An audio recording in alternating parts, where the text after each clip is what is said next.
What's up, cool cats? Norm James here, creator and host of the Leafs Convo podcast. Just wanted to thank you for everything you do for this project. We're at 500,000 plays and views, and we're adding to those totals every time Mike and I collab for another episode. We're collabing right now, by the way, a special Ask Mike edition of the Leafs Convo podcast. You have Qs that need A's, so we attempted to provide A's for your Qs. So what do you say? Let's do it. The Leafs Convo Ask Mike edition starts right now. The Leafs Convo is brought to you by Vanguard Northeast Realty. With over 15 years' experience, Vanguard provides superior level of service for commercial real estate tenants and owners. For more information, visit vanguardne.ca. And here he is, my podcast partner in crime, the one and only Michael P. Augello. Hello, Mike. The Leafs into Colorado this evening. The Avs have been terrible. The Leafs have been not bad. What are you expecting? Good afternoon, Norman. Well, I'm expecting, this is a team that has struggled for a couple months. They have not been able to continue to score at the same rate that they did in the first 2 months of the year when they were one of the teams that was in the playoff mix in the Central Division. Their goaltending has been terrible. Both Grubauer and Varlamov have not been good lately. So I expect the Leafs to win. Does that mean that they're going to? Well, whenever you expect them to win and whenever they're playing a bad team, it just seems that sometimes they don't show up. So let's hope they do show up, and let's hope they have a good game. These are the games where the Leafs should be able to iron things out, but ultimately come away with the victory and the 2 points, making a move up the standings, because that's what they need to continue to do, not to catch Tampa, because I think the Lightning are out of sight, but put some distance between themselves and the Bruins and the Canadiens. So go into Colorado, score a bunch of goals, work some things out, get better, and continue on this road trip. Let's get to some questions that the Leafs converts and TLCOGs have submitted over the past couple of days. Okay. They have the Qs. Let's hope we have the A's. We'll start with Jeremy Scott, big listener to the podcast. We interact with this man on Twitter. Great guy. Will Jake Gardiner ever show a compete level in his own end? Well, that's assuming that he has in the past, which I don't believe so. I don't think you're going to get anything more out of Jake Gardiner than you have right now. He's 28 years old. He's experienced, but he still plays with sort of reckless abandon at times and does not, to my mind, he has not showed a great deal of improvement defensively since he was a 21-year-old starting out with the Leafs. So do I expect anything different from Jake Gardiner? No. You get what you get with Jake Gardiner, but he has flashes of real incredible play. He is so good in several aspects of this game. He is not the complete package because he was never groomed to be that. And unfortunately, he is often criticized for the things that he lacks and not applauded enough for the characteristics that he shines with. So let's hope the Leafs can ride all the way to a Stanley Cup final with this guy, and then he'll go on and make his $6 million per year with another team. John Villela, another loyal TLC OG. What's up with Matthews? He doesn't look as dominant. Is it matchups, line mates, issues with the head coach? I think reuniting with Nylander can help. Well, he did struggle for a while, and then right around the time that the contract was agreed to, he started to play better, and I think he had goals in 3 straight games. People have to realize he's not going to score a goal per game like he did at the beginning of the season. I think people were spoiled because of that. It's like he's a great player. A great player scores 40 goals in this league, doesn't score 80 goals. Not too many guys have done that. So he's having a great year. There's been a little bit of a lull in his play, but I think he's bounced back from that. But he's having a great year, and he's gonna be a great player for a number of years. So I don't think you can expect him to produce at the level that he was early in the season. Man, is he an intelligent cat. I really like Austin Matthews. I respect the guy too. He's an old soul. You can tell he was just brought up that way. A real gentleman, a chivalrous guy. He's not a jerk. He's not going to rant and rave about things unless he needs to punctuate a point. And when you are strategic in how you submit your message or communicate your message, that's when you're onto something and that you're on top of your game. Austin Matthews is the right guy to be one of the faces of this franchise, hopefully for most of his career, if not all of it. The Meathead, this is one of my buddies on social media, Twitter. At what point do people stop throwing Sparks under the bus when the Leafs shoot less than 5%? They shot 1.78% last night against the Rangers, and somehow the loss is all on Sparks. Is there a limit? I didn't know you were buddies with Rob Reiner, by the way. I'm not throwing Garrett Sparks under the bus when I look at his performance in the last few games and say it's wanting. I mean, I know that the Leafs had 56 shots against the Rangers. The Rangers only had 29 shots against Sparks, and he allowed 3 goals. One of them was, I think, a shot that has to be stopped by Adam McQuaid that basically cost them the game. It was 2-1 at that point. After that, they had no chance to win that game because they couldn't beat Georgiev. I mean, Sparks has lost 3 of his last 4 games. He has not played consistently well this year. And I'm writing a column as we speak that'll be posted a little later on today on Hockey Buzz, where I list the areas that the Leafs need to address before the deadline. Now, backup goaltending is far down on the list, but I do think one of the important aspects of this team is to not overwork Frederik Andersen in the last 30 games of the season. And based on the way Sparks has played of late, Babcock's going to use him every game that's not a back-to-back. So that means he's going to go into the playoffs playing 65 to 66 games like he did the last couple of years. And I think he's run out of gas both of those years. And I think that's directly contributed to the inconsistency of Garrett Sparks. Okay, Mike, the shopping list right now is not a big one for the Maple Leafs pre-deadline, February 25th, but it's an important one. Yep. I think acquiring a goaltender to take Sparks' place as the backup is low on the list. I have a feeling he's going to be the guy, and he either emerges as someone who's able to deal with and hopefully conquer the pressure and the moment, or he's going to fall flat on his face based on having to fill in for Freddie Andersen, who's either injured or out of gas. So let's put it this way. It's going to be Garrett Sparks as the guy, and the Maple Leafs have other things that they need to go out and acquire before the 25th if they plan on strengthening their case to represent the East in the Stanley Cup final. Any contending team in this league, if they lose their starting goaltender, they're toast. So, I mean, that goes without saying. My assertion is Sparks needing to be consistent. I agree with what you're saying. I don't think they're going to address it right now. They have an experienced number 3 in case somebody gets hurt, but this is going to be rectified in the summer. If Babcock does not have the trust in Garrett Sparks, I think you'll see a different backup next year.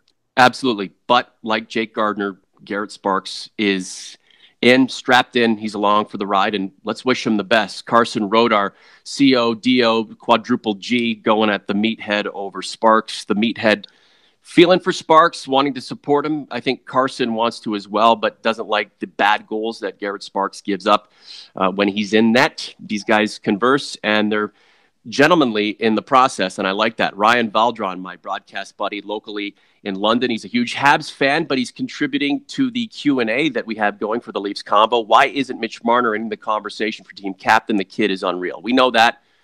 The captain thing, for me, it's doesn't really mean anything. The idea of putting the C on someone's chest at this point is not a moot point, but it's not going to do anything. You look, Dion Phaneuf was the captain of this team. Was he really the captain? Like, what is a captain? Are you born to be a captain, or are you just made a captain? Do the Leafs even need a captain?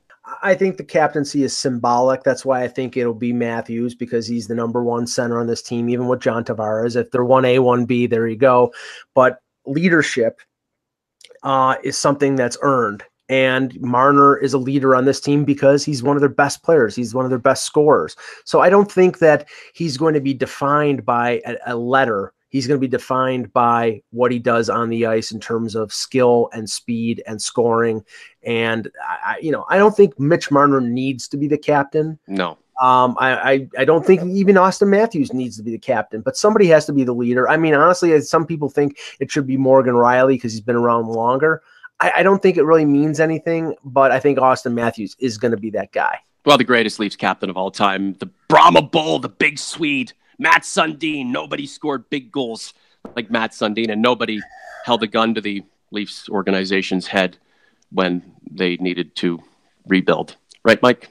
Yeah, Muskoka 5. Come on, man. That guy scored huge goals. I have a problem with Morgan Riley right now, by the way. That guy in his clappers from the blue line, cool down on the big shot, brother, and just feather it through, tap it through. These guys want to slam that puck, and it hits off the glass and bounces all over the place, misses the net, hits guys. Just feather it through, Morgan. That's an extra 10 points right now. You'd be leading the defenseman scoring race. Anthony, I like this question a lot. How do you guys feel about 11 forwards and 7D in time for the playoffs? It seems like a good idea since the fourth line usually plays only 5 minutes. I don't know. I need that fourth line. Yeah, with the current construct of the roster, I would opt for 13 forwards and 5D. I mean, honestly, I don't think there's Igor Zaganov is an okay defenseman. I think he proved that in the first half, but I don't think including him, because he's the number 7, really moves the ball any. I don't think he serves any kind of particular role. Now, if you go out and you get yourself a veteran defenseman at the deadline, like an Adam McQuaid, or you bring back Polak or somebody like that, and it's somebody who is an aggressive guy who can penalty kill, who's a specialist, then I think you could see them going down to 11 forwards and double shifting Tavares or Matthews as a fourth line center. But right now, I think you barely have a competent 6 on defense. So I think you go 12-6. The Leafs have enough good forwards that you can spread them out and have 4 opportunistic, creative, productive lines. We talked about the fourth line on the last podcast. The appeal for Mike Yeel. Why does Michael Furlan spell his name Micheal? Like, who comes up with that? Do the parents look at each other and say, let's do something funky and spell his name Mike Heel as opposed to Michael? Mike, come on, this is the pressing question. Being a Michael with AEL, I've always found that strange when it's the other way around, but I have no explanation for it. Michael Ray Richardson, first head coach of the London Lightning. That guy was an incredible basketball player, sidetracked by some things. Yeah, unbelievable. Dale Littlewood, what would a package look like to acquire Gudas? Probably at least a second-round pick and one of the Leafs' top prospects, and that's why I've been told from people I know in Philadelphia that they're not trading Gudas, that he's got a year left in his contract or at a reasonable amount, and they want to keep his physicality on the team. So I don't think he's out there in the market. And that's another thing I wrote about today, is the fact that, if the Leafs are going for, there are very few options when it comes to top 4D right now, virtually none in rental territory. And I think Gudas he's more of a 5-6. So I don't think they're going to give up the assets they would deem necessary or deem reasonable to get him, because he's probably going to be a bottom pairing guy. I mean, I think if they're going for a defenseman who's going to be a difference maker, it's going to be from Carolina. But the odds of them getting in the top 4 defensemen in the next 2 weeks are pretty slim. And the Leafs aren't going to spend like a crazy soccer mom on Black Friday, right, Mike? I just made that up. They're going to be responsible with their funds and their assets. And if you want a Kasperi Kapanen or a Timothy Liljegren or a Rasmus Sandin plus big picks, you better give us something that is going to contribute to our cause now and going forward. Well, it's not going to cost. If you look at the deal, and I mentioned Nate Thompson on the last convo as somebody they might have been targeting because they had a scout in Boston on Saturday watching the Kings game, and in between then and now, Thompson was traded to the Habs. If you look at that deal, the Habs gave up a 4th-round pick. They got back a 5th from LA. That's the difference of 10 to 12 draft slots, because LA is going to be one of the worst teams in the league and probably will finish in the bottom 5, and Montreal will be in the 20s. So they moved up 15 draft slots to get a 34-year-old rental, and all they're doing is paying the salary. So in certain deals, it may not cost you much or anything to get a player who's a temporary guy to come in and be a fourth liner and provide you a little veteran depth and some sandpaper. So I think those deals are out there that Dubas can make. It's the deals that, we're talking about difference making bottom, top four defenseman or a top nine forward that you would have to expend assets that I don't think they want to expend. Okay, one more question from a Leafs convert, then I'll add, and then we've got to go. The big M.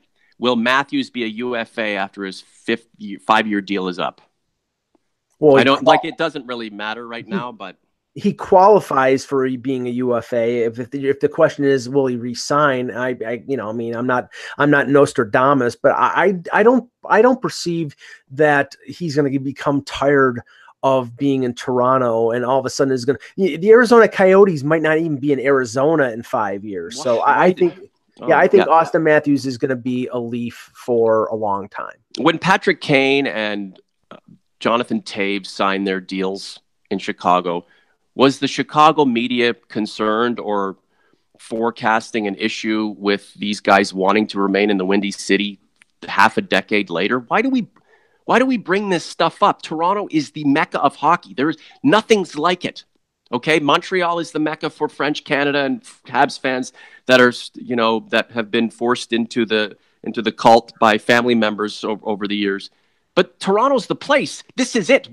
Unless you've won your cups and you've divorced and you're older and you want to maybe go back home, that's a different story. But why does anybody think that it gets better than this? And I'm not putting this on the big M, but anybody pondering or questioning someone's loyalty to the Maple Leafs down the line is somebody who either doesn't get it or has a huge inferiority complex about the Maple Leafs. Mike, last thing, Mitch Marner. I know that there's talk from Team Marner that hopefully is getting its act together and staying quiet, that any negotiation will take place in the offseason.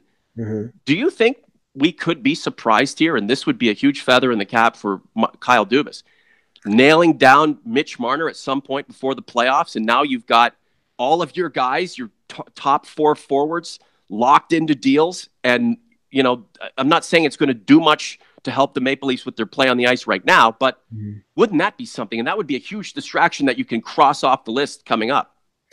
I mean, anything is possible, and I've heard someone like Elliot Friedman say that under the table, sort of like outside the light of the spotlight, that maybe Dubas will approach Darren Ferris and try to get something done in advance of July 1. I seem to think that it's going to be after the end of the season and before July 1. They want to get it nailed down so he never gets close to the possibility of getting an offer sheet. I don't think he's going to sign an offer sheet anyway. I think that's just wasted breath. But I would be surprised if it actually happens in the next couple months. I think it's going to wait until May or June, and then they'll get it done. Michael, great stuff. Enjoy Leafs, Rockies from the Mile High City. They were the Rockies once, weren't they? Not the same organization. Didn't Don Cherry coach the Rockies? He did. And Hardy Astrom was their goalie, and what a bad one he was.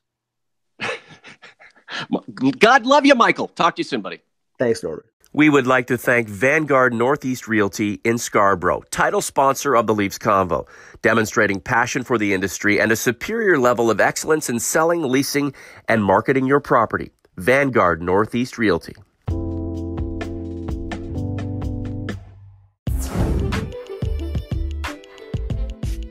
Thanks for providing us with your questions. Hopefully we provided you with quality answers in return. That's what the Ask Mike special is all about, right? Just wanted to let you know that I'm helping to organize an awesome street hockey tournament that takes place in London's Victoria Park this May 18th and 19th. That's, I guess, technically the May 2-4 weekend. Go to GOTGAMESports.ca, check out the details, and register a team while you're there. It's going to be so much fun. It's part of a project that I'm involved with going forward, Got Game Sports and Sports Express Network. I'll unveil more details to you as things progress. For Mike, I'm Norm. Thanks for being here. Talk to you soon. The Leafs Convo's out.